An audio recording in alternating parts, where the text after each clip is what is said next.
Peggy 18.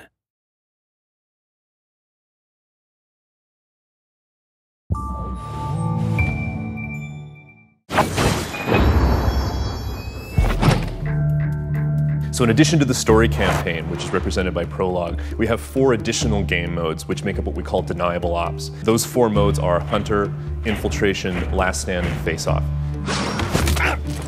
So Hunter mode is basically an elimination mode. You're entering a particular zone of one of these maps. It's about 15 to say 30 minutes worth of gameplay. And your objective is take out all of the enemies in the area.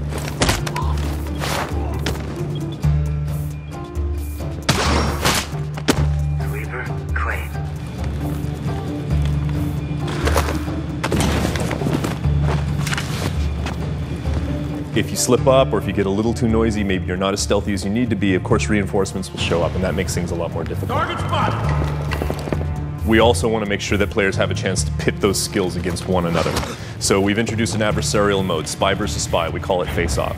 And the concept is that these 2 agents are stalking each other in the shadows, as you might expect. But in order to add a certain element of strategy to it, make things a little more complicated, there's also an enemy AI element.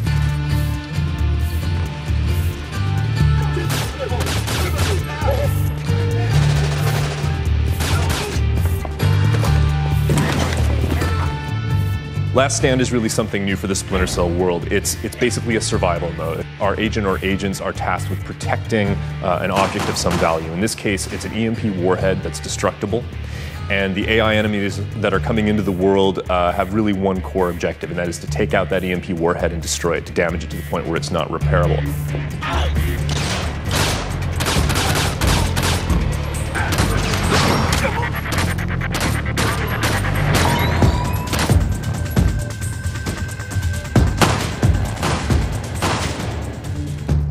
Infiltration, I like to think of as our gift to the loyal Splinter Cell players, the people who've been with the franchise from the very start. It's pure stealth gameplay, which means if you get detected, it's game over. And as you would expect, we introduce a lot of security ingredients into that mix. So we see cameras, we see turrets, we see lasers, all of these elements which help make things a little more difficult for the players who are trying to move through this space without getting spotted. Tango down, neutralized.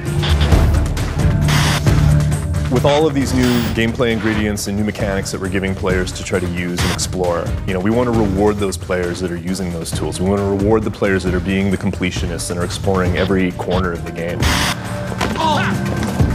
Yes,